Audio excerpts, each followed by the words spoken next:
follow it. Lazima tuwe tayari kufuata. We can just now we say, well, we're going to pray for the sick, and we start praying for the sick. Labda tunaweza tukasema vyema, sasa tutaanza kuombea wagonjwa na tukaanza kuombea wagonjwa. Who is going to heal them? Nani anakwenda kuwaponya?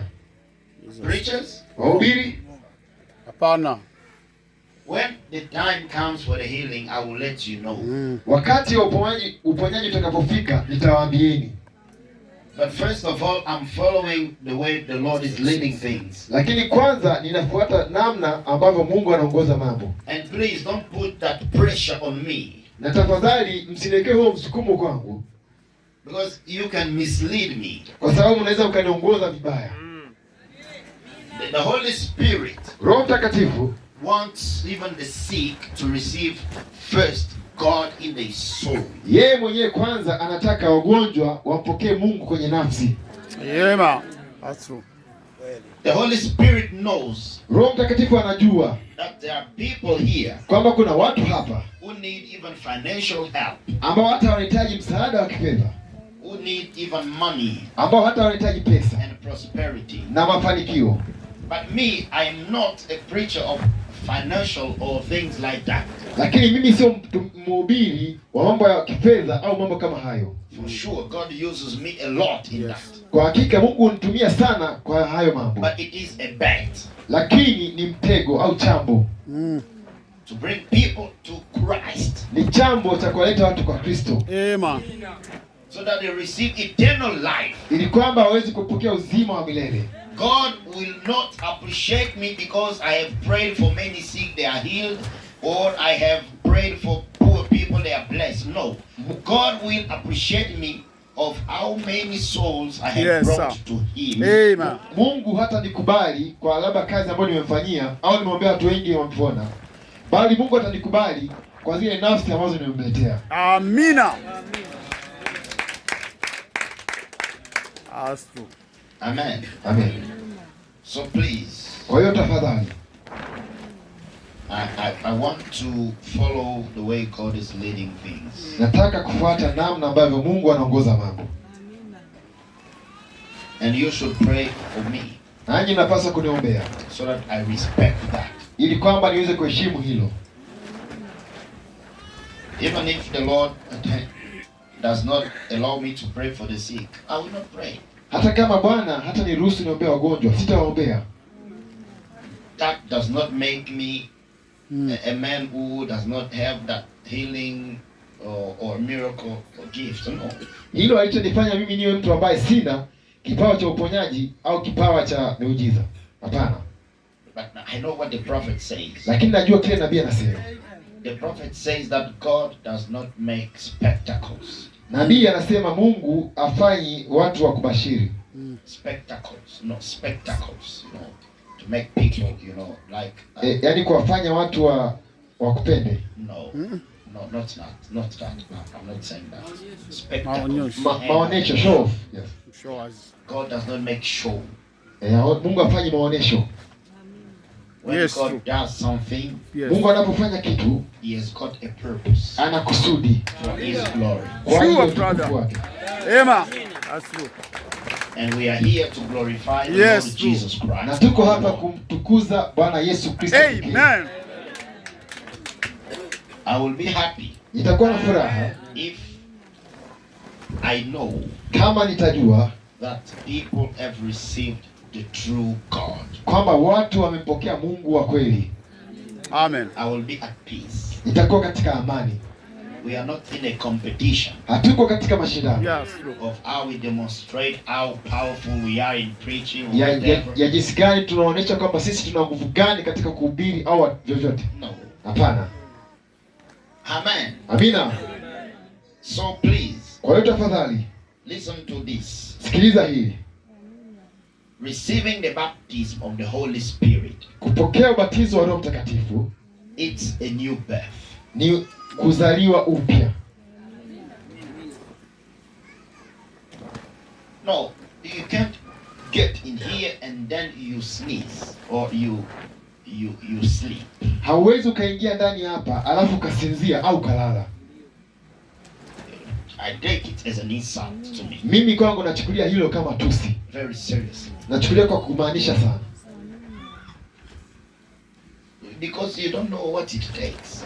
Kwa sababu hujui inachukua nini. Sacrifice. Zile sadaka au kujitoa. This pastor can testify. I'm only drinking water. Huyu mchungaji anaweza akashuhudia, ninakunywa maji tu. But I'm standing. Lakini nimesimama. I also need to go and rest. Nahitaji pia kwenda na kupumzika. So don't try to show me that you are very needy to sleep than me. Kwa hiyo msinionyeshe kwamba yeye mnahitaji sana kulala. Please don't do that. Tafadhali msifanye hilo. We are here to help. Tuko hapa kusaidia. Amen. Amina. Because there is rapture coming. Kwa sababu kuna unyakuo unakuja. It will be a very good thing if we meet there. Itakuwa ni jambo very good thing. Itakuwa ni jambo zuri sana if we meet there. Kama tutakutana huko. Amen. And you will come to thank me that day. Na mtakuja kunishukuru mimi hiyo siku. Amen. Amen. That's the way they thanked William Branham when they met him there. Hivyo ndivyo namna walivyomshukuru William Branham walipokutana naye huko. Ndio. Old women came, they were young there. Wale wanawake wazee walikuja lakini walikuwa vijana kule. And they told him, "Do you remember me?" Lakini wakamuuliza unanikumbuka? He said no. Akasema hapana. He said, "You brought me to Christ when I was 90 years old." Wakamwambia wewe ulinileta mimi kwa Kristo nilipokuwa na miaka 19. And to bring you to Christ, na kukuleta wewe kwa Kristo, it is when you receive the baptism of the Holy Spirit. Amen. Pale utakapompokea ubatizo wa Roho Mtakatifu. Listen to what the prophet says in the sermon, what was the Holy Ghost given for? Sikiliza kile ambacho nabii anasema katika ujumbe wa kwa Roho Mtakatifu alitolewa kwa ajili gani? He says, and remember. Anasema nakumbuka. It is absolutely. Ni kabisa. Now, to you people, kwenye nyie watu, it's absolutely essential and necessary. Ni hakika muhimu na lazima and compelling na lenye kusukuma sana and compulsory na jambo la lazima that you receive the Holy Ghost now. Kwamba umpokee Roho Mtakatifu sasa. Amen. Amen. Amen. Don't postpone it. Usiahirishe. It does not come every day. Haliji kila siku. Exactly. It does not come every Sunday. Haliji kila Jumapili. Amen. Please don't doze. Tafadhali usifanye hivyo. Don't doze. Lala. Au usilale. The prophet says, for if you don't, nabii anasema kama huta receive the Holy Ghost now, kama hutapokea Roho Mtakatifu sasa, you can't come into resurrection. Huwezi ukaja kwenye ufufuo. Ever. Because to die for sure you will. Kwa sababu hakika kufa utakufa. But how will you come out of that death? Lakini ni kwa namna gani utatoka kwenye hicho kifo? Hapo. He says, anasema, now watch. Sasa tazama. God cannot break his laws. Mungu hawezi kuvunja sheria zake. We know that. Tunajua hilo. He follows his laws. Anazifuata sheria zake. In the questions and answers, katika ujumbe wa maswali na majibu, law having a shadow. Sheria ikiwa na kivuli. Paragraph 49. Ukurasa wa 49. Now that is them three. Sasa hiyo ni wao watatu. Now in the next. Sasa katika linalofuata, then the next thing is to do. Jambo linalofuata la kufanya is then you are born again when you receive the Holy Ghost. Ni unazaliwa mara ya pili unapopokea Roho Mtakatifu. When are you born again? Unazaliwa mara ya pili lini? When you receive the Holy Ghost. Unapopokea Roho Mtakatifu. Amina. When you don't have it, kama huna Roho Mtakatifu, you are a candidate to the devil. Wewe ni mtainiwa wa shetani. Any demon can use you anytime. Kila pepo linaweza kukutumia wewe wakati wowote.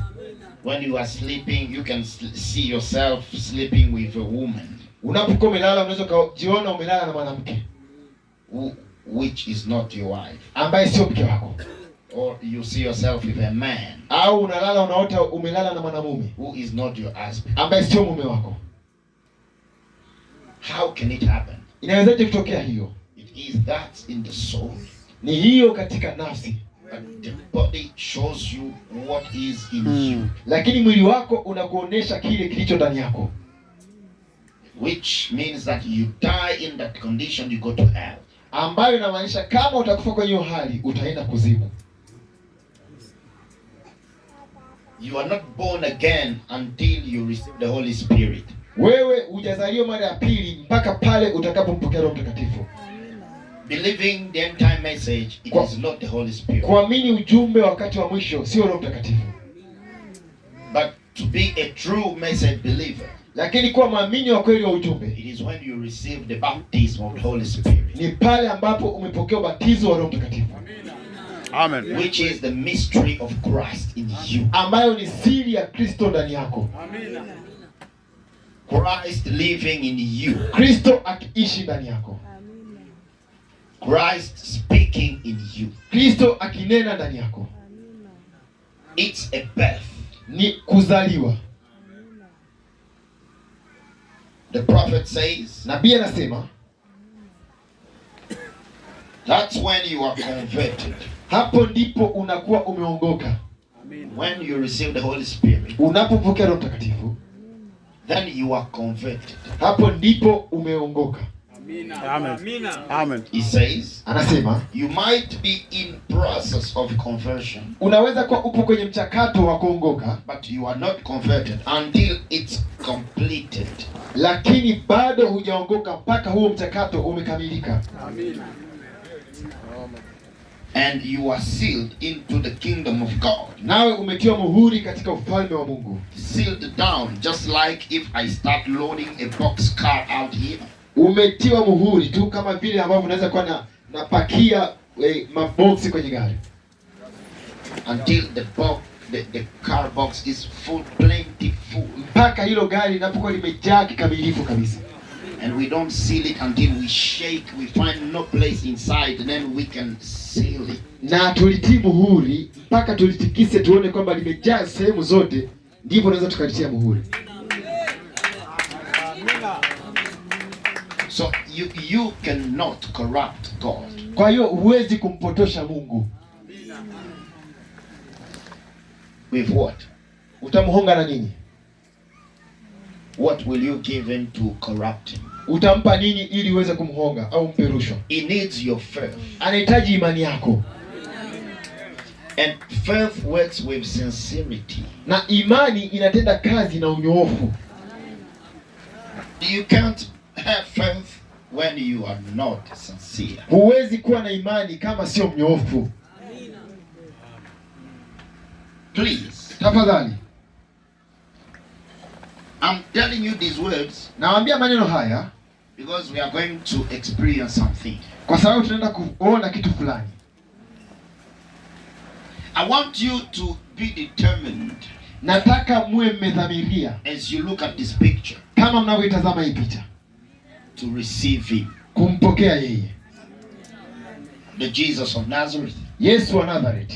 The one who came to reveal the same time message. Yeye aliyekuja kufunua huu ujumbe wakati wa mwisho. The one who has come to break the seals. Huyu aliyekuja kuvunja mihuri. You cannot understand mysteries of the seals if you don't have the Holy Spirit. Huwezi kuzielewa siri za mihuri kama huna Roho Mtakatifu. Amen. Utachanganywa. That's why many have taken this message. Ndio maana hiyo, ndio sababu hiyo watu wengi wamechukua ujumbe. Even made themselves preachers. Hata wao wenyewe wakajifanya wahubiri.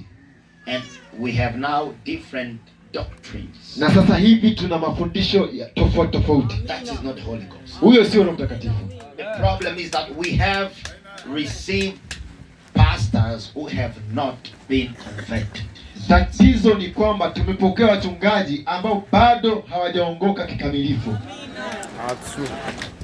They felt maybe some anointing. Labda walisikia upako fulani.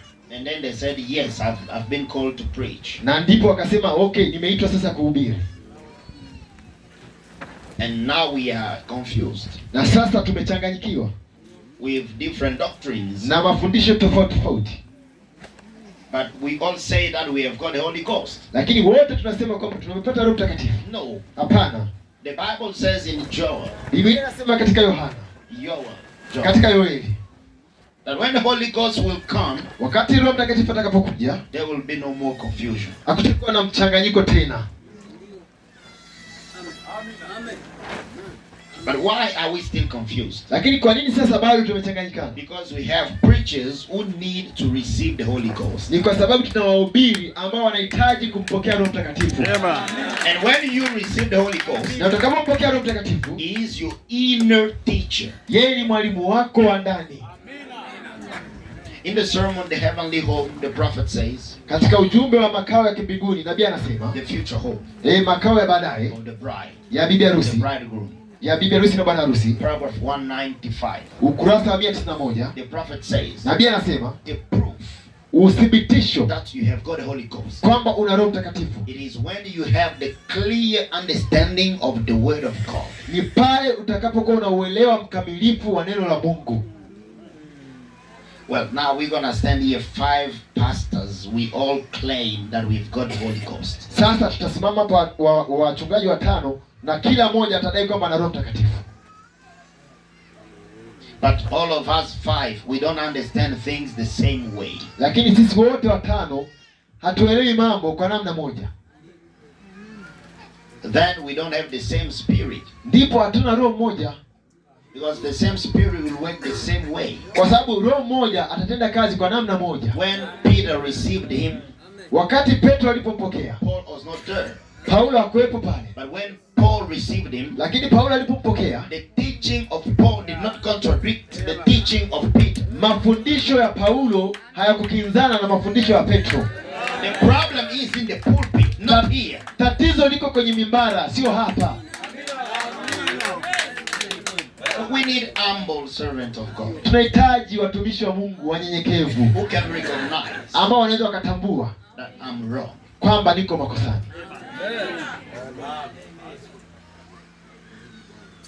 As I was going to Kinshasa in the plane from Dar es Salaam, na nilipokuwa nikitoka kwa ndege kutoka Dar es Salaam kwenda Kinshasa, the Lord told me in her, Bwana aliniambia angani, that you see, kwamba unaona, you can see posters on WhatsApp status. Unaweza kuona matangazo kwenye status za WhatsApp. Pastors, wachungaji kwenye don't be afraid, speak. Okay.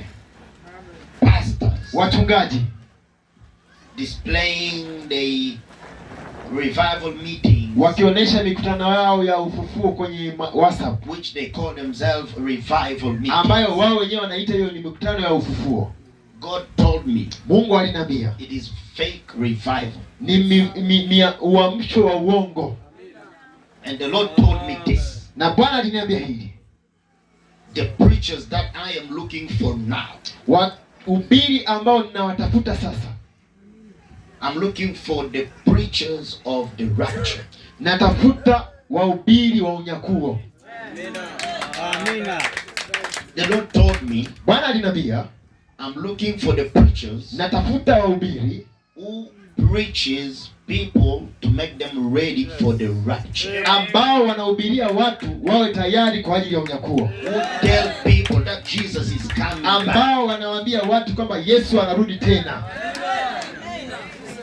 Amen. So every preacher should measure himself if he is a preacher of the rapture, whether or not.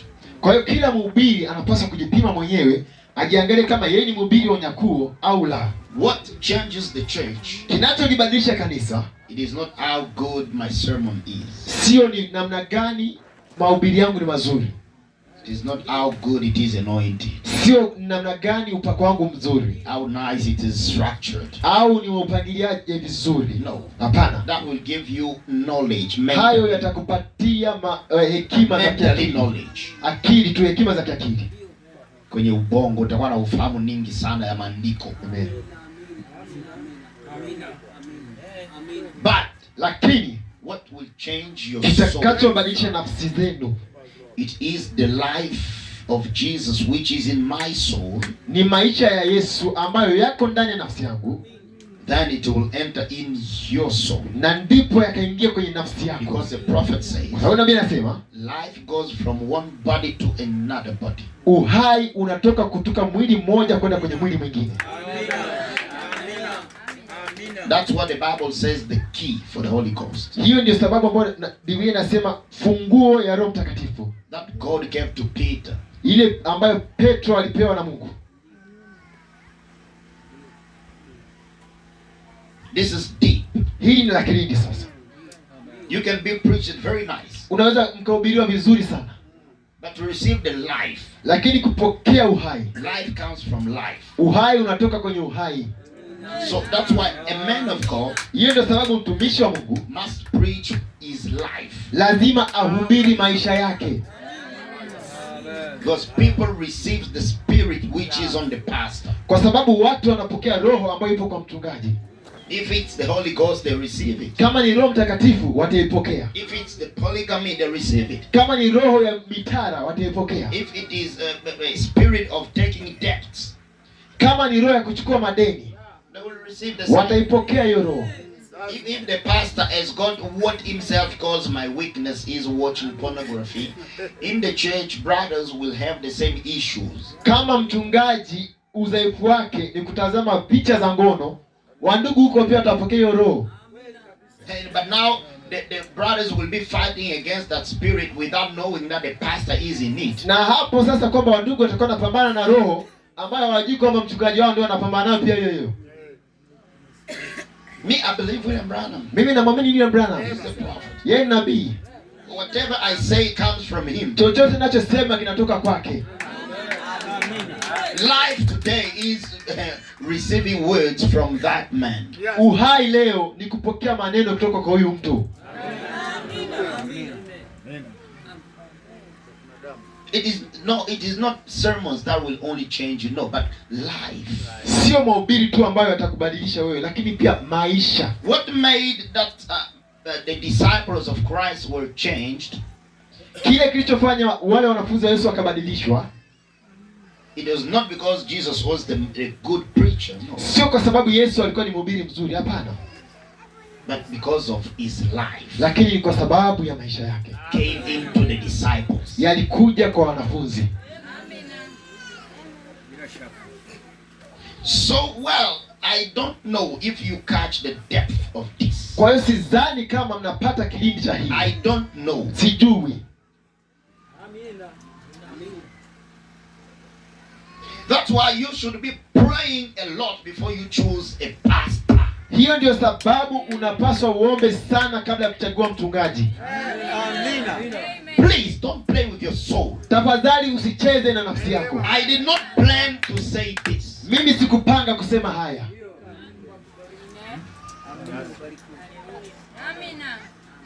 Don't choose the pastor because he's the one who started the church at that area. No. Usichague mchungaji eti kwa sababu yeye ndo alianzisha kanisa kwenye ile eneo. Hapana. Or because he's a elder. Au kwa sababu yeye ni mzee. Or because he's a young. Au kwa sababu yeye ni kijana. No. Hapana. Choose. Chagua because God told you. Kwa sababu Mungu alikwambia wewe. That is your pastor. Kwamba yule ni mchungaji wako. Hey, please bro. Tafadhali ndugu. I'm telling you my life. Nawaambieni maisha yangu. You know what? Unajua nini? Preachers, they preach what they understand from the word. Wahubiri wanahubiri kile wanachoelewa kutoka kwenye maandiko. So if his level is here, kwa hiyo kama kiwango chake kiko hapa of understanding, cha uelewa, that's all he can give you. Hicho ndicho chote anachoweza kupatia wewe. Now if you have a pastor whose the understanding is here, sasa kama una mchungaji ambaye uelewa wake uko hapa, you will be here. Utakuwa hapa na wewe. Amen. Amen. Because the prophet says, kwa sababu nabii anasema, a believer in a church can never be hired to his pastor in knowledge. Nabii anasema mwaminio kwenye kanisa hawezi kuwa na uelewa zaidi ya mchungaji wake. You will always be down. Mara zote utakuwa chini ya mchungaji wako. I don't know why the Holy Spirit is telling you this. Sijui kwa nini Roho Mtakatifu anawaambia haya mambo. That's why pastors you must read. Hiyo ndio sababu ndio maana wachungaji hapa mtakuwa msome the Bible, msome Biblia and the message. Na ujumbe. And also do some other researches. Na pia mfuatilie huko mambo mengine. From internet, kutoka kwenye mitandao, from news, kutoka kwenye habari. You must know everything. Lazima mjue kila kitu. Don't be limited. Usifungwe tu mahali fulani. You'll have a complex. Utakuwa mzito, mgumu. You will be complexed. You'll be complexed. Utatatizwa. Utajisikia chini ya utakuwa chini. Muamini in your church can bring you a matter in the business. Mwaminio kwenye kanisa lako, mchungaji, mwaminio kwenye kanisa lako anaweza kukuletea suala la biashara. In a certain field. Labda kwenye eneo fulani la biashara. And you don't know how to guide him. Na hujui namna ya kumwongoza kwenye hilo swala. That's why God does not send you those such of believers. Amen. That's why God does not send you those type of believers. Ndio maana hiyo sababu Mungu hawaletei aina hiyo waaminio. Let me give you an example. Hebu niwape mfano. God gives you that man to be your believer. Mungu amewapatia yule mtu awe mwaminio wenu, yule ndugu church. Kwenye kanisa lenu. He is working in a political party, is that right? Yes, anafanya kazi kwenye chama cha siasa. He has got ambitions. Ana malengo yake to become a liwali. Kuwa liwali au diwani. Maybe one day a president or a minister. Labda wakati fulani anatamani, baadaye anatamani kuwa rais au waziri. Don't reject him. Msimkatae. Don't condemn him. Msimshutumu. But you should know how to lead him. Lakini mnapaswa kujua namna ya kumuongoza. And the pastor is high. Na mchungaji anatakiwa awe juu. In my church I have everybody. Kanisani kwangu nina kila mtu. I have even one of my trustees is part of the family of our the current president. Hata mmoja wa wadhamini wangu kanisani ni sehemu ya familia ya rais wetu wa sasa hivi wa Kongo.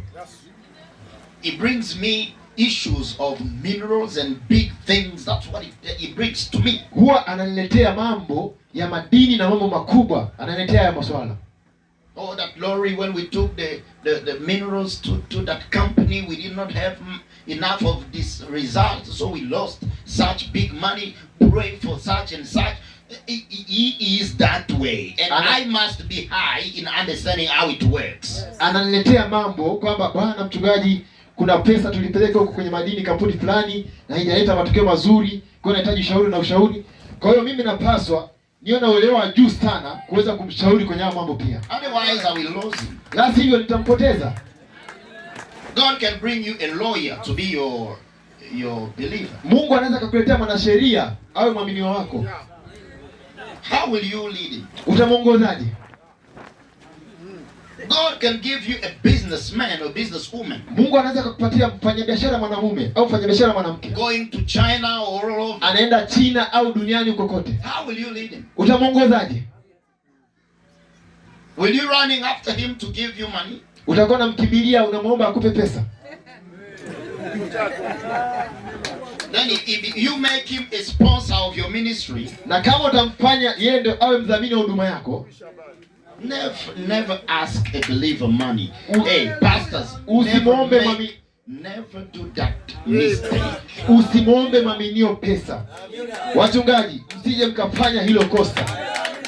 Even if he shows you, hata kama akikuonesha hizo pesa, this is the money I have, hizi ndizo pesa nilizo nazo, you see it, unaziona, you forget, unazisahau.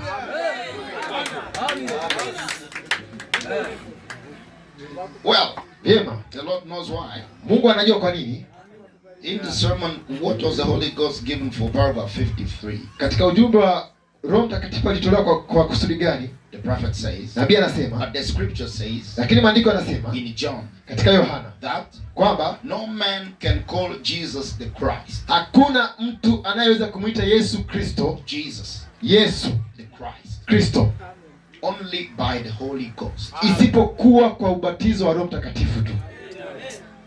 He says, anasema, you've actually by the scripture, hakika kwa maandiko. Let me stop here just a minute. Hebu nisikome hapa kwa kitabu. Before I finish reading. Kabla sijamaliza kusoma. You are not converted until you've received the Holy Ghost. Bado hujaongoka mpaka pale tu utakapopokea Roho Mtakatifu. Amen. You are not converted. Bado hujaongoka. Sister, you are not converted. Dada, bado hujaongoka. Forget your years Sahau miaka yako in the message. katika ujumbe. Forget the name of your church. Sahau jina la kanisa lako. Forget it. Sahau. We've got only one heaven, Tuna mbingu tu moja, one Lord, Bwana moja, Jesus Christ. Yesu Kristo. We've got only one messenger for the last days. Tuna mjumbe mmoja tu katika siku hizi za mwisho. William Marion Branham. William Marion Branham. Forget the name of your church. Sahau jina la kanisa lako. God will not judge you upon the basis of your church. Mungu hata kuhukumu kulingana na misingi ya kanisa lako. No. Hapana. He will judge you Atakuhukumu upon the basis of his program for today. juu ya misingi ya mpango wake kwa siku ya leo. You have been maybe invited here, Labda umekaribishwa hapa and you have got your church where you are used to go. na una kanisa lako ambalo huwa unaenda. It is not an issue or a matter of your church or of this church. Hilo sio swala la kanisa lako au la kanisa hili.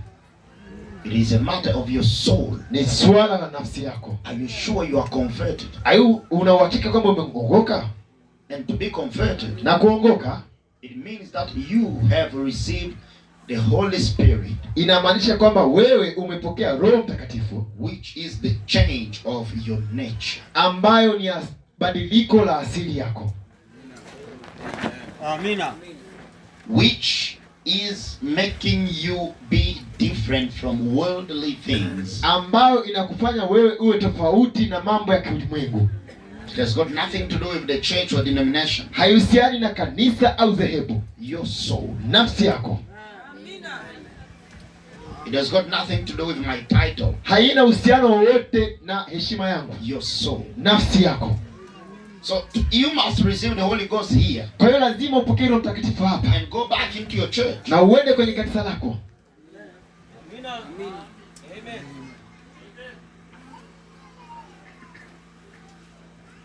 And the new birth Na ubatizo na uzaliwa upya is a mess. ni uchafu.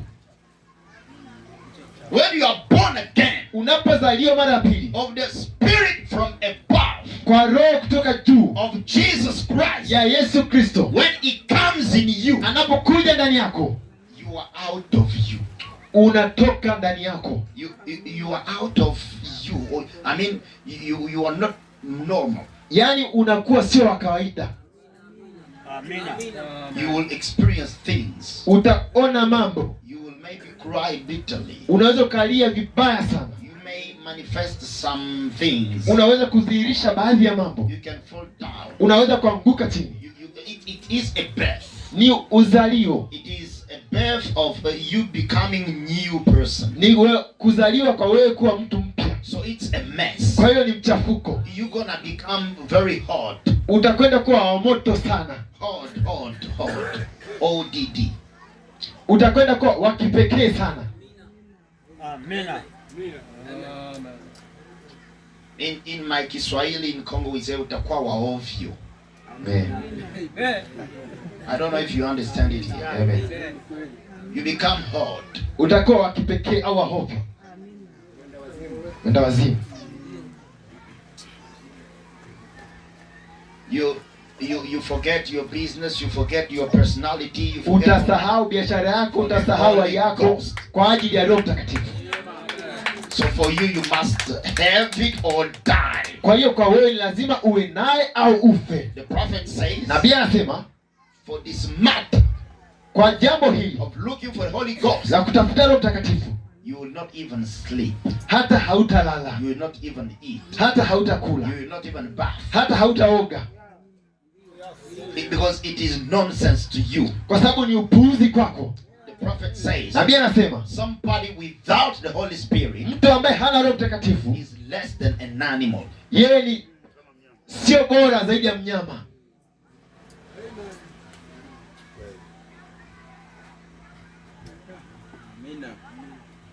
If you don't have the Holy Spirit, Kama huna Roho Mtakatifu, you are less wewe ni chini ya, than an animal. wewe ni chini au ni dhaifu tu, ni zaidi ya mnyama. Because the Holy Ghost makes you different from an animal. Kwa sababu Roho Mtakatifu ndiye anayekutofautisha wewe na mnyama. Serpent seed, uzao wa nyoka, that's that animal. Huyo ni mnyama. Wearing gloves,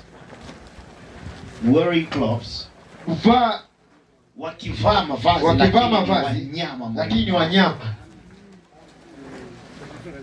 They can laugh at you, but he is an animal. Wanaweza kuwa wanakuchekea lakini ni wanyama hao. They have two natures. Wana asili mbili, which they show you by the face, ambao wanakuonesha kwa uso, which is deceiving you, ambao inakupotosha wewe, and the real nature, lakini na asili yako halisi.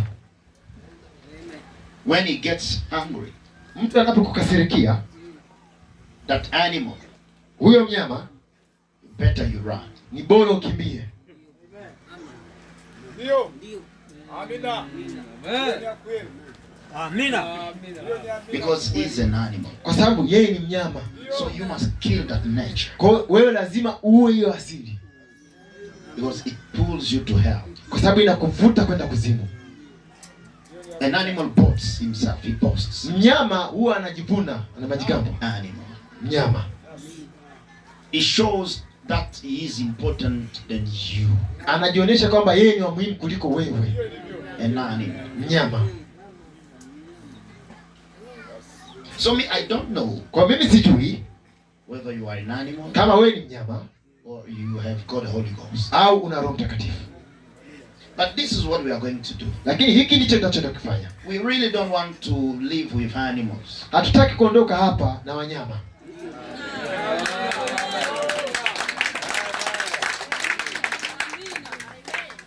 The prophet says in this message, where has our strength gone, Samson? Nabii anasema katika ujumbe huu, nguvu zako zimekwenda wapi Samsoni? Paragraph 45. Paragraph ya 45. We all know that the Bible teaches the new birth. Tunajua kwamba Biblia inafundisha kuzaliwa upya.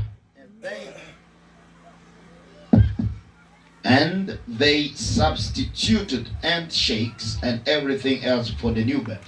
Nao wamebadilisha kushikana mikono na mambo mengine yote na roho na kuzaliwa upya. But it will never take the place of the new birth. Lakini kamwe haitachukua mahali pa Roho Mtakatifu. It's got to be mahali pa kuzaliwa upya. It's got to be an experience of born again. Inapaswa iwe ni tukio la kuzaliwa upya. There is no revival without new birth. Hakuna uamsho bila kuzaliwa upya. William Branham says, William Branham anasema, one person, mtu mmoja, Holy Ghost filled, aliyejazwa na Roho Mtakatifu, can shake the entire region. Anaweza kutikisa eneo lote hili. Because he is in fire. Kwa sababu yuko katika moto. Burning for God. Akiwaka kwa ajili ya Mungu. Can't rest. Hawezi kupumzika. No matter his age. Haijalishi umri wake. You play with the Holy Ghost. Mnacheza na Roho Mtakatifu nyie. You think you've got it. Mnadhani mmempata. We all know that any kind of a birth is a mess. Sote tunajua kwamba aina yoyote ya kuzaliwa ni mchafuko. Whether it's a good house or outside or wherever it is. Iwe ni kwenye nyumba nzuri au nje popote. So you must do the same when you are looking for the Holy Ghost. Kwa hiyo forget who is next to you. Unapaswa kufanya hivyo hivyo wakati unatafuta Roho Mtakatifu. Sahau kuhusu mtu ambaye yuko pembeni yako. You must receive the rage. Lazima upokee ile usumbufu of looking for the Holy Ghost. Wa kutafuta Roho Mtakatifu. Forget your business. Sahau biashara yako. Forget your statue. Sahau sifa yako. Holy Ghost. Roho Mtakatifu is the only thing that matters for you. Ni jambo pekee lenye maana kwako. The prophet says, Nabii anasema, in the Holy Ghost, katika Roho Mtakatifu there is everything that you have need of. Kuna kila kitu ambacho unakihitaji. So don't look up those things. Kwa hiyo siyatafuta hayo mambo, but look for the gift of the thing. Lakini mtafute mpaji wa vitu. Because the Holy Ghost heals people. Kwa sababu Roho Mtakatifu huponya watu. But before he heals you, lakini kabla hajakuponya receive him. mpokee yeye. And the prophet says healing is not in the preacher, healing is in you. Na nabii anasema uponyaji hauko kwa mhubiri, uponyaji uko ndani yako. Let me ask you. Hebu niwaulize. Antelopes in the jungle, Hao swala huko porini au kwenye msitu, when they get wounded wanapoumia and they get sick, na wanapoumwa, to which hospital do they go? huwa wanaenda kwenye hospitali gani?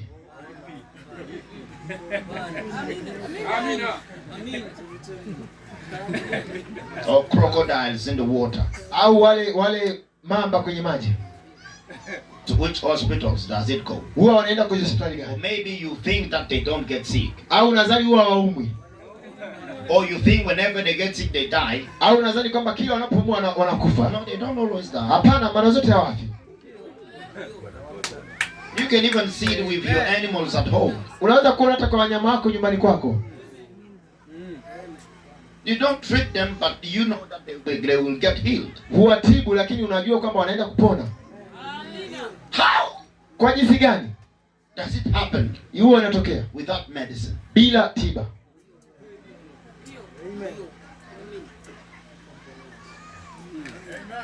Birds, Ndege flying in the air. au kuangani, Which pastor prays for it? mchungaji gani huwa anaombea For them to get healed. ili waweze kupona? Which pastor prays for them? Mchungaji gani huwa anaombea? Who prays for your chicken at home when they are sick? Nani huwa anaombea kuku zako nyumbani wakiwa wanaumwa? To which church do you take them? To which Kanisa church? gani huwa unawapeleka kuku zako hao Or your dog au mbwa wako to pray for it? kwenda kuombewa?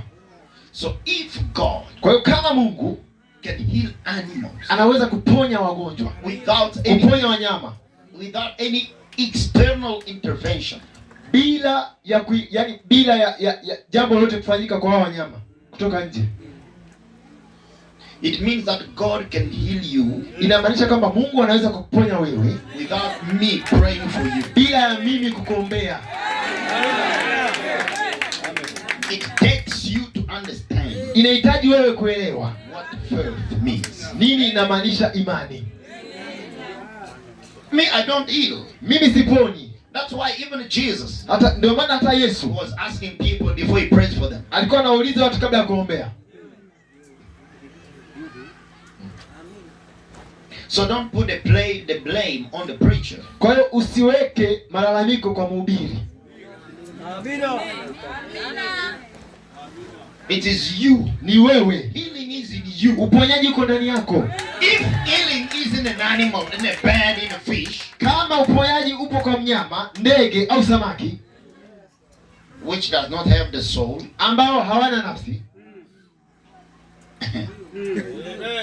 then healing is in you abundantly. sasa kwako wewe uponyaji upo wa kutosha. I don't know if you understand what you say. Sijui kama mnaelewa mnaposema amina nyinyi.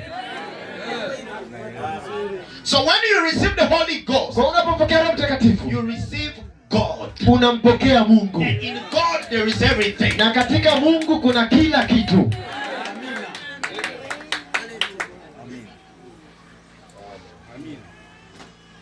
So new birth, Kwa hiyo kuzaliwa upya it's a mess. ni mchafuko. You forget yourself. Unajisahau mwenyewe. You look at this. Unatazama hii. You forget yourself. Unajisahau mwenyewe. You look at the cross. Unatazama msalaba. To whom who died for you, Unamtazama yule aliyekufa kwa ajili yako, who gave the Holy Ghost, aliyetoa Roho Mtakatifu come and enter in your soul. akaja akaingia kwenye nafsi yako.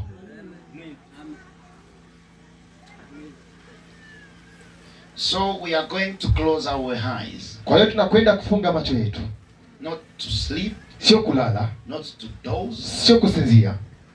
We close our eyes Tunafunga macho yetu sasa for the Holy Ghost. kwa ajili ya Roho Mtakatifu. The Bible says, Biblia inasema in the book of Revelation, katika kitabu cha Ufunuo chapter 10, sura ya 10 verse 7. mstari wa 7. But in the days of the sounding of the seventh angel, Isipokuwa katika siku za malaika wa 7, sound. isipokuwa katika siku za sauti ya malaika wa 7,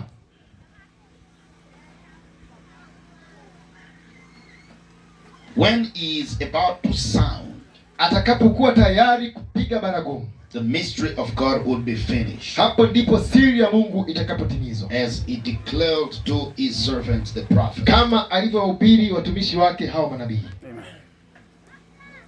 Whenever William Branham speaks in the tapes, Popote nabii Branham anapozungumza kwenye kanda, the Holy Spirit Roho Mtakatifu comes. anashuka. Amen.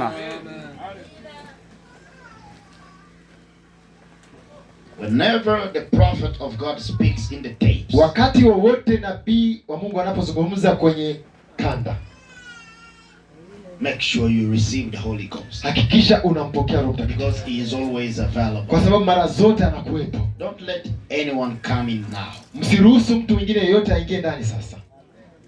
We want to receive the Holy Ghost. Tunataka kumpokea Roho Mtakatifu.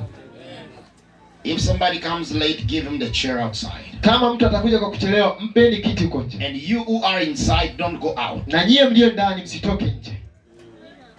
Don't go out. Msitoke nje. I want you to concentrate. Nataka muwe makini sasa. Very. Maanishe kweli kweli. I want you to really feel sorry for your soul. Nataka ujisikie vibaya sana kwa ajili ya nafsi yako. To feel sorry for your soul. Uionee huruma nafsi yako. Amina. And increase your faith in Jesus for him to give you the Holy Ghost. Na uongeze imani yako kwa Yesu akupatie Roho Mtakatifu. This is the time for the birth. Huu ni wakati wa kuzaliwa. This is a bathroom. Hiki ni chumba cha uzazi. This time, wakati huu is very sacred. ni wakati mtakatifu I'm sana. going to ask Pastor Oswald. Nataka nimwombe mchungaji Oswald. He's going to play for us the message that I have told him. Nitakwenda kumwomba acheze ujumbe ambao nimemwambia. As the prophet of God will be speaking, Wakati nabii wa Mungu atakapokuwa akiongea, it will be translated into Kiswahili. itakuwa kitafsiriwa kwenda kwenye Kiswahili. When you listen to that voice Utakaposikia hiyo sauti of Malachi 4, ya Malaki 4, Holy Spirit goes with it. Roho Mtakatifu anaenda na hiyo sauti. Bring it into your soul. Akileta ndani ya nafsi yako. You bring it. Ataileta. You Wewe ilete. bring it Ilete hiyo sauti ndani ya nafsi yako. into your soul. Ndani ya nafsi yako. Display your soul Iweke wazi nafsi yako to that voice. kwa hiyo sauti. So we are going to stand up. Kwa hiyo tunakwenda kusimama. Everyone, Kila mmoja stand up. asimame. Close your eyes. Funga macho yako Stand up. unaposimama. Forget who you are, where you are. Sahau wewe ni nani na uko wapi. Sahau. Forget where you are. Sahau mahali ulipo. Close your eyes and lift up your hands. Funga macho yako na mikono yako juu. Increase the voice there. Nabii. Bwana, yeye alikuwa Mungu wa manabii. Hakika akasema hakuwa wa kiungu. Kuna mengi sana ya hayo katika injili hii ya umma leo hii kujaribu kumfanya Yesu Kristo nabii. Mbona yeye alikuwa Mungu wa manabii. Hakika alikuwa hivyo. Akasema nitakuthibitishia kwa Biblia yako alikuwa tu ni mwanadamu. Akasema thibitisha. Naye akasema alipoenda kwenye kaburi la Lazaro, Biblia ilisema alilia. Ilibidi awe mwanadamu, la sivyo asingeweza kulia. Nikasema, ewe mama, hayo ndiyo maandiko yako? Simaanishi kukufuru hapa kusema hili, bali nitawaambia yale niliyomwambia. Nikasema, hayo ndiyo. Nikasema, tamshi hilo ni dhaifu kuliko mchuzi uliopikwa kwa kivuli cha kuku aliyekufa kwa njaa. Nikasema, vema, huna hata jambo moja la kusimamia. Akasema, mbona yeye alilia? Hiyo ilionyesha yeye alikuwa ni mwanadamu. Akasema, yeye alikuwa anayepatikana na mauti na asiyepatikana na mauti. Alikuwa ni Mungu katika mwili. Akasema, lo, upuzi huo. Nikasema alienda kaburini akilia. Hiyo ni kweli vya kutosha, yaani wakati alipounyosha maskini mwili wake, ndio ilisema hakuwa na mengi ya kuvutia macho, ana uzuri hata tumtamani. Lakini wakati alipoyatupa maskini mabega hayo nyuma na kusema, Lazaro, njoo huku nje, naye mtu aliyekuwa amekufa siku 4 na kuoza kaburini akatoka nje. Huyo alikuwa ni zaidi ya mwanadamu. Mwenyeshe mtu anayeweza kufanya hilo. Ilikuwa ni kitu gani? Uharibifu ulimjua Bwana wake, uzima ulimjua muumba wake. Ilibidi jambo fulani litukie. Alinena na mtu aliyekuwa amekufa, yumo kaburini kwa siku 4, akafufuka tena na akasimama kwa miguu yake na kuishi. Haleluya! Huyo alikuwa ni Mungu katika mwanawe. Naam Bwana. Huyo alikuwa ni Mungu akijitambulisha kwake mwanawe. Huyo alikuwa ni Mungu akinena, sio mwanadamu. Alikuwa mwanadamu wakati alipoangalia kwenye kule mti siku ile apate chakula. Huyo alikuwa ni mwanadamu. Bali hapo alipochukua biskuti 5 na samaki 2 kuwalisha watu 5,000, huyo alikuwa ni zaidi ya mwanadamu. Huyo alikuwa ni Mungu akiwalisha mle ndani. Alikuwa ni zaidi ya nabii, zaidi ya mwanadamu. Alikuwa ni Mungu mtu. Hakika nilala nyuma ya ile mashua ndogo usiku huo, huku bahari ikinguruma na kurukaruka kama kifuniko cha chupa huko nje kwenye bahari hiyo yenye nguvu. Wakati pepo 10,000 wa baharini waliapo wangemzamisha usiku huo. Alikuwa ni mwanadamu mnyonge na mchovu kutokana na kuwaombea wagonjwa, amelala pale nyuma na upepo hata haukumsumbua. Alikuwa ni mwanadamu wakati alipolala usingizi, bali alipoamka aliweka mguu wake kwenye imani ya mvuke huo, akajua kusema amani kulia na upepo na mawimbi yakamtii. Huyo alikuwa ni zaidi ya mwanadamu. Huyo alikuwa ni Mungu katika mwanadamu akijitambulisha. Hiyo ni kweli. Alikuwa mwanadamu msalabani, hapo alipolia apate rehema, hapo alipolia na kusema huyo alikuwa ni mwanadamu. Wakati alipokufa alikuwa ni mwanadamu, ili kwenye ile siku ya Pasaka, wakati alipokuja mihuri ya mauti, uzima na kaburi, akifuka tena. Je, alikuwa ni zaidi ya mwanadamu? Ilikuwa ni Mungu aliyedhihirishwa.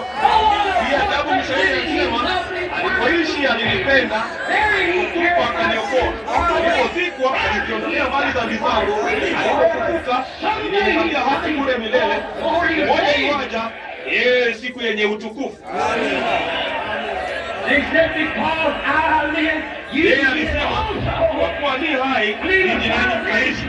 Je, mnasadiki hayo? Je, jana leo hata milele? Je, mnasadiki hayo? Lakini Roho Mtakatifu yuko papa hapa. Je, mnasadiki hayo?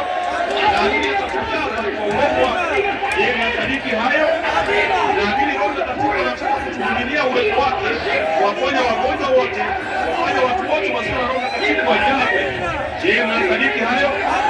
Mnasadiki kwa moyo wenu wote? Tusimame kwa miguu yetu na kumpa sifa. Naamini atashuka sasa hivi juu yetu. Bwana Mungu, Muumba wa mbingu na nchi, mwanzilishi wa uzima wa milele, mwenye wa kila kitu chema, sisi tunasadiki hayo Bwana. Tunasadiki ya kwamba huyo ni wewe hapa mkutanoni. Tunasadiki ya kwamba huyo ni wewe unayezibariki nafsi zetu. Tunasadiki ya kwamba huyo ni wewe unayemimina Roho wako juu yetu. Tunasadiki ya kwamba wewe ni yeye jana, leo na hata milele. Tunasadiki wewe uko hai milele. Jina yetu yameandikwa katika kitabu cha uzima cha Mwana-Kondoo.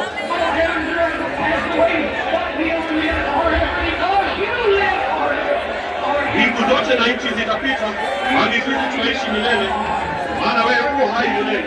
Bwana, ulituahidi hilo. Tunasadiki kwa moyo wetu wote. Kila kitu kilicho ndani yetu tunakisadiki Bwana. Ninampenda, ninampenda. Je, unamwamini? Ninaamini huyo ni Roho Mtakatifu. Kuna kitu kinachotuangukia. Je, unasadiki hayo? Unasadiki anataka kumponya kila mtu sasa hivi. Je, unasadiki hayo? Inulieni mikono yenu, simameni kwa miguu yenu. Je, unasadiki hayo? Roho Mtakatifu yuko hapa. Hili ni lile. Yesu alisema hili ni lile. Hilo hili Roho Mtakatifu. Bwana, Muumba wa mbingu na nchi, tume nguvu zako na baraka zako, wema wako juu ya watu hawa, uibariki mioyo yao, wajalie waone kwamba Bwana wa Adamu yu hai milele. Jalie Bwana, tunawaleta kwako. katika jina la Yesu Kristo mwana wa Mungu. Mtu yeyote asiye na Roho Mtakatifu, kwa mikono yako na kumsifu Mungu, naamini atakuja mahali awawekee mikono. Hii ndio saa. Kwa nini tungoje zaidi? Huu ndio wakati. Huu ndio wakati wa Pentekoste kumjia Mungu. Weke sawa na Mungu Pentekoste. Hebu moyo wako utoke na nguvu za Mungu aliye hai. Hebu Roho wake aje aingie ndani yenu, akijaza kabisa nafsi yenu. Yeye yuko hapa usiku baada ya usiku, hapa kuwaponya wagonjwa, kuyafungua macho ya vipofu, kwa kule uweza mkuu. Anajithibitisha kwa yeye yule daima.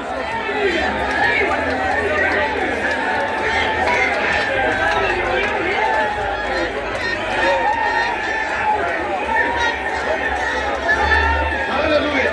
Sikuni, weni mikono yenu, sahau mahali mlipo. Weni tu kwamba mko karibu na yeye, na wema wake na utukufu wake na nguvu zake na hema zake zinadumu milele. Yeye yule daima. Jina la Bwana libarikiwe. Haleluya!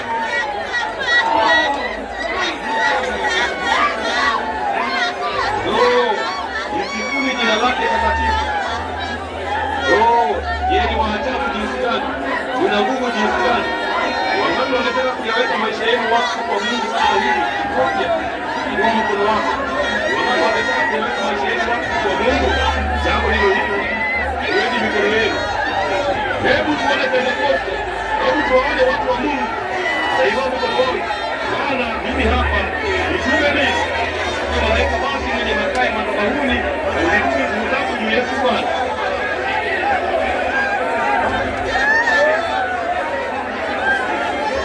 Mungu, tujalie katika utimilifu wa Roho wako. Baba, yasikie maombi yetu. Bwana, yasikie maombi yetu kwa watoto wa milio wanaosimama.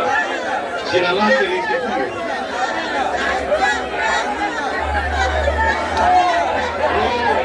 Kama mawimbi ya utukufu yanayoshuka, matone ya umande wa neema. Mungu asifiwe. Nafsi zetu nazingojea. Je, unasadiki hayo? Je, unasadiki hayo? Huyu Roho Mtakatifu ajaye. Hivi ndivyo nguvu zisizoonekana zinazotuingiza katika ufalme wa Mungu, ile baraka wa Pentekoste. Rudini nyumbani. Natarajiwa kurudi nyumbani. Ninyi ni watu wa thamani. Mungu anawataka mjiweke wako. Enyi wanawake, jisafisheni. Wanaume, jisafisheni. Hebu tuanze kumrudia Mungu, kumtumikia Mungu kwa moyo safi kabisa. Msifuni Mungu. Roho Mtakatifu amejitokeza mkutanoni. Fanyeni tu yale mnayojisikia kuongozwa kufanya. Lakini tu Roho Mtakatifu atende kazi juu yetu. Hakuna jambo naloweza kusema. Sijui niseme nini sasa. Roho Mtakatifu ni yumo kote jengoni.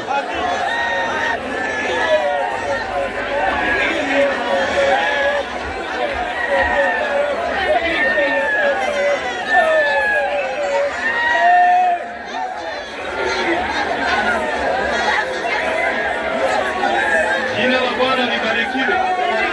Bwana asifiwe. Haleluya. Haleluya. Sifa kwa Bwana. Bwana asifiwe. Ni ajabu jinsi gani, ni utukufu jinsi gani.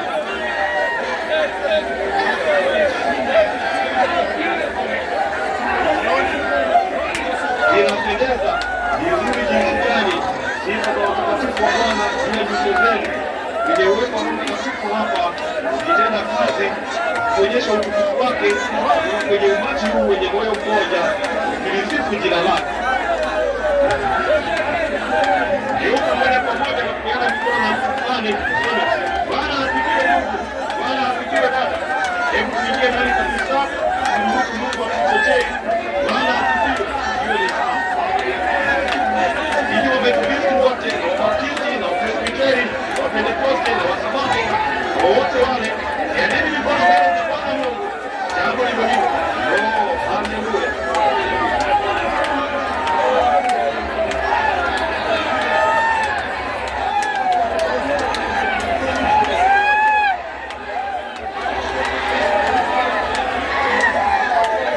Haleluya.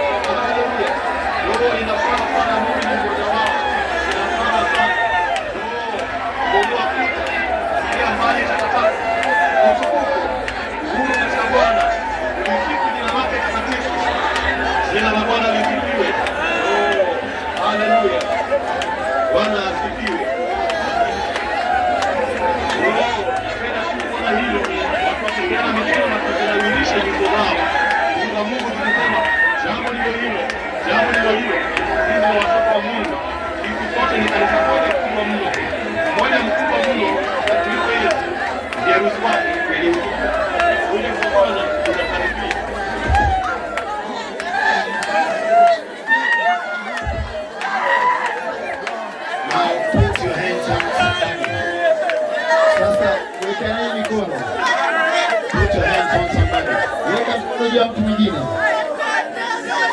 Put your hands on somebody. Weka mkono juu ya mtu mwingine. Put your hands on somebody. Weka mkono juu ya mtu mwingine.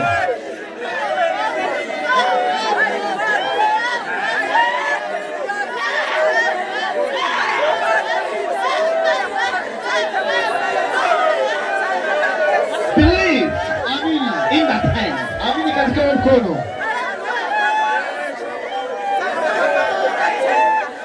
I'm going to lay my hand on somebody. Na kwenda kuweka mkono wangu juu ya mtu fulani. And the power of God Na nguvu za Mungu will go through him place here. zitaenda katika jengo lote hili.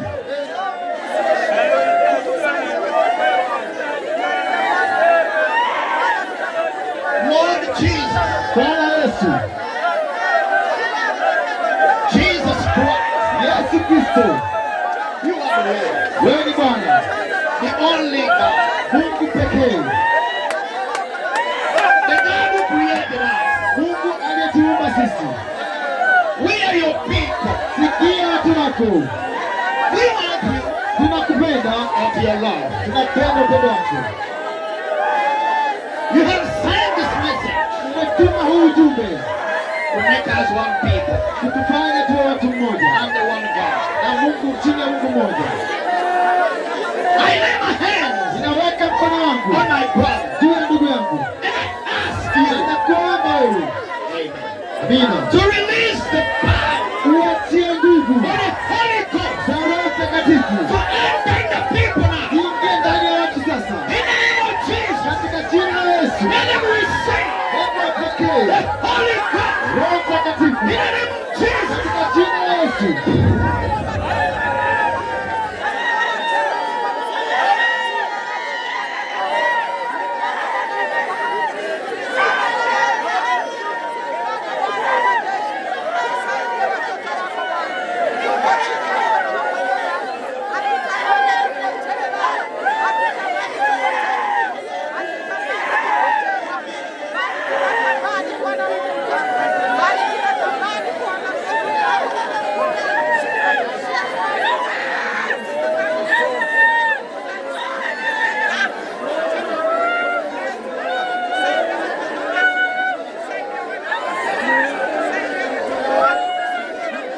Tell him that you love him. Mwambie kama unapenda. Tell him how you love him. Mwambie kama unapenda. Tell him how you love Jesus. Mwambie ni jinsi gani unapenda Yesu. Just tell him Jesus, I love him. Mwambie Yesu nakupenda.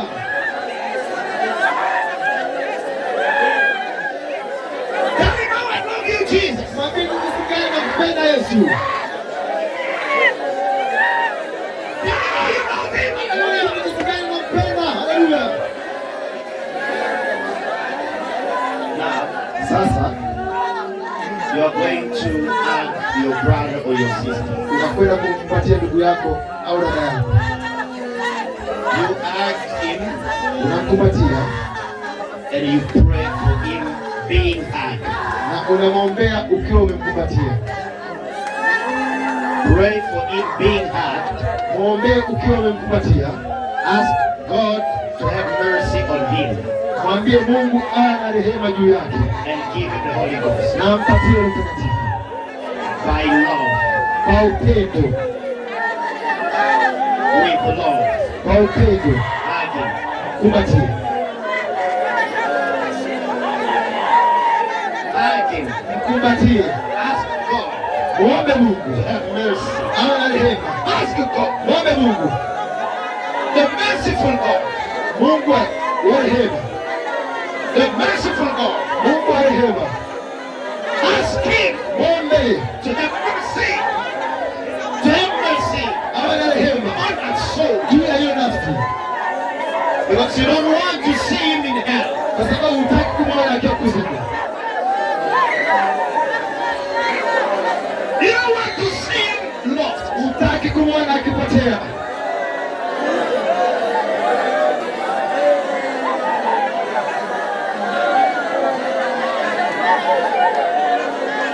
What will you gain Utapata nini if you see him lost? ukiona ndugu yako anapotea? milele. Ask God Mwombe Mungu who died at the cross kufa msalabani to have mercy awe na rehema on your brother. ndugu, I to have mercy awe na rehema on your sister. juu ya dada yako. Tell God, Mwambie Mungu I love her. nampenda, I love him. nampenda.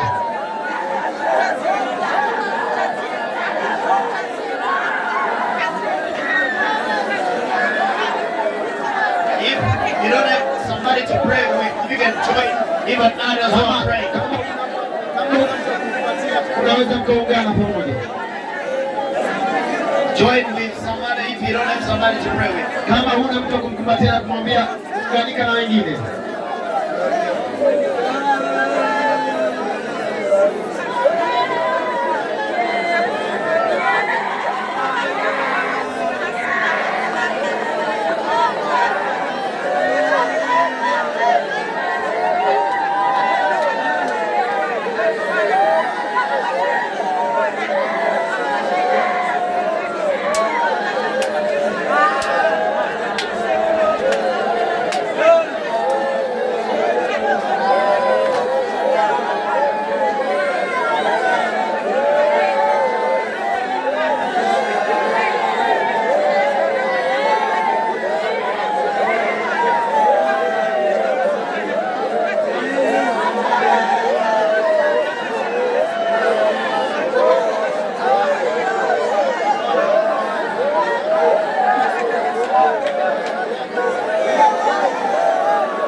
Ask the Lord to send a revival here. Mwombeni Mungu ashushe uamsho hapa.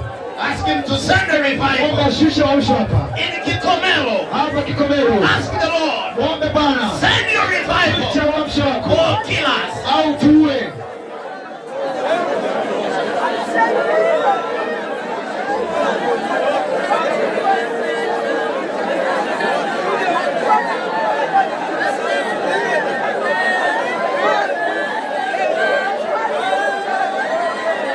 Send your revival Tuma uamsho wako. or kill us. Au tuue. Lord Bwana. Jesus, Yesu. send your revival Tuma uamsho wako. in this place. Katika hii eneo. Bless this place. Bariki hii eneo. Send your revival. Tuma uamsho wako.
sick people, kila aliye mgonjwa, I declare you healed. ninakutamkia umeponywa In Jesus' name, katika jina la Yesu. I rebuke that disease.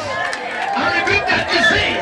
Ninakemea huyu ugonjwa, Every disease. kila ugonjwa I rebuke it. ninaukemea, I cast it out. ninaufukuza, Come out. toka nje In the name of Jesus. katika jina la Yesu. Let the people. Waachie watu Every disease. kila ugonjwa, Come out. toka nje, Away. ondoka, ondoka Jesus' katika name. jina la Yesu, In Jesus' name. katika jina la Yesu. Every sick. Kila ugonjwa Be free. uwe huru, Be free. uwe huru In Jesus' name. katika jina la Yesu. Receive your healing. Pokea uponyaji wako By faith. kwa imani, By prayer. kwa maombi, By power. kwa nguvu. Receive it. Pokea By faith. kwa nguvu, By prayer. kwa maombi, By the word. kwa neno. Receive your healing. Pokea uponyaji In wako Jesus' name. katika jina la You Yesu. are healed. Umeponywa.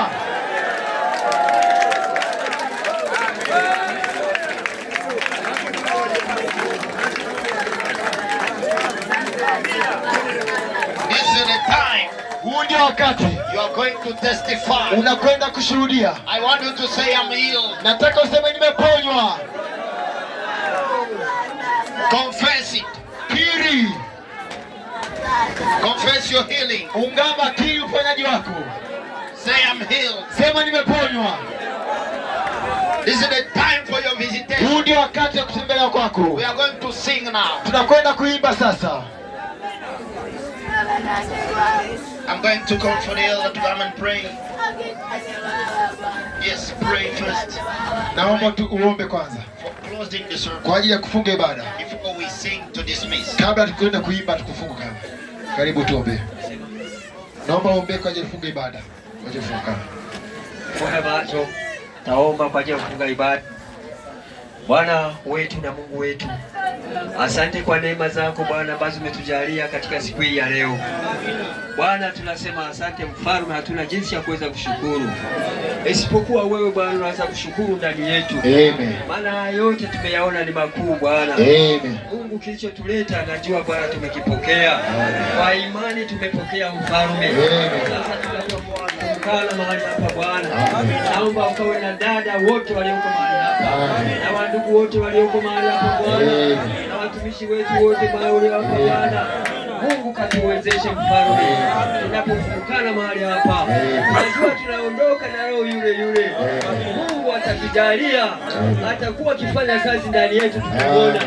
Maana hapa ndicho nilichosema kwamba nitakuwa ndani yenu, nanyi mtanisikia, nanyi mtakuwa pamoja nanyi. Sitakuwa katika ulimwengu, ila nitakuwa ndani yenu.